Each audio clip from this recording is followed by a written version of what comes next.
So friends, defending champion কেকেআরের প্লে অফের যাবতীয় আশা শেষ। তো কোন অঙ্কে অসাধ্য সাধন করতে পারবে কেকেআর? তো আসুন বিস্তারিত জানার চেষ্টা করি। তো আইপিএল 2025-এর টুর্নামেন্টেই কলকাতা নাইট রাইডার্সের প্লে অফের ওঠার সম্ভাবনা ক্রমশ ক্ষীণ থেকে ক্ষীণতর হচ্ছে। তো চলতি মরশুমে এই নিয়ে তারা পঞ্চমবার ম্যাচ হেরে গেছে। সোমবার অর্থাৎ 21শে এপ্রিল ইডেন গার্ডেন্সে তারা গুজরাট টাইটান্সের বিরুদ্ধে খেলতে নেমেছিল। তো এই ম্যাচেই 39 রানের বিশাল ব্যবধানে কেকেআর উইকেট হেরে যায়। আর এই পরাজয়ের পরই সমর্থকদের মনে এই প্রশ্ন জাগতে শুরু করেছে, গতবারের আইপিএল চ্যাম্পিয়ন এবার কি প্লে অফে উঠতে পারবে না?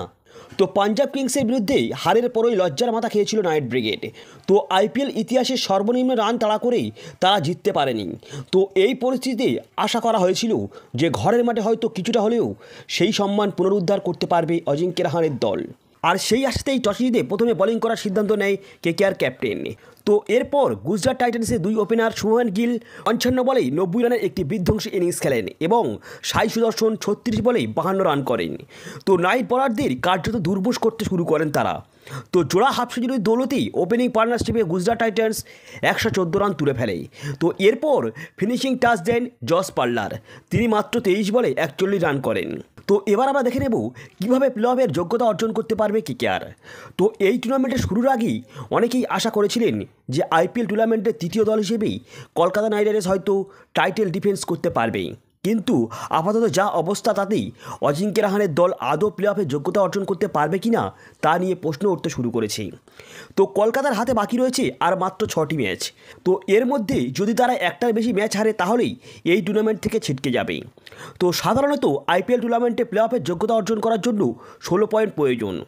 আর সেটা সংগ্রহ করার জন্য কলকাতা নাইট রাইডার্সকে বাকি 6টি ম্যাচে অন্তত 5টি ম্যাচ জিততেই হবে। তো আগে 14 পয়েন্ট সংগ্রহ করতে পারলেই প্লে অফের যোগ্যতা অর্জন করা যেত, কিন্তু সেসব এখন অতীত। যদি 14 পয়েন্ট কলকাতা নাইট রাইডার্স সংগ্রহ করে তাহলেই বাকি দলগুলির ফলাফল এবং নেট রানের দিকে তাকিয়ে থাকতে হবে তাদেরকে। তো কেকেআরের মোট 6টি ম্যাচ বাকি রয়েছে, 3টি হোম ম্যাচ খেলবেন এবং 3টি বাইরে গিয়ে খেলতে হবে। তো প্রথম ম্যাচ খেলবে যেটি হলো পাঞ্জাব কিংসের বিরুদ্ধে 26শে এপ্রিল সন্ধ্যা 7:30টার সময়, সেটি হলো ইডেন গার্ডেন্সে। তো নেক্সট হলো দ্বিতীয় ম্যাচটি খেলবে দিল্লি ক্যাপিটালসের বিরুদ্ধে 29শে এপ্রিল 7:30টার সময়, সেটি হলো দিল্লির মাঠে। তো নেক্সট 3 নম্বর ম্যাচটি খেলবে রাজস্থান রয়্যালসের বিরুদ্ধে, যেটি খেলবে 4ই মে বিকেল 3:30টার সময়, সেটি হলো কলকাতায় খেলা হবে। কলকাতা 4 নম্বর যে ম্যাচটি খেলবে সেটি হচ্ছে চেন্নাই সুপার কিংসের বিরুদ্ধে চেন্নাইয়ের মাঠে 7ই মে, তো সন্ধ্যা 7:30টার সময় খেলা হবে।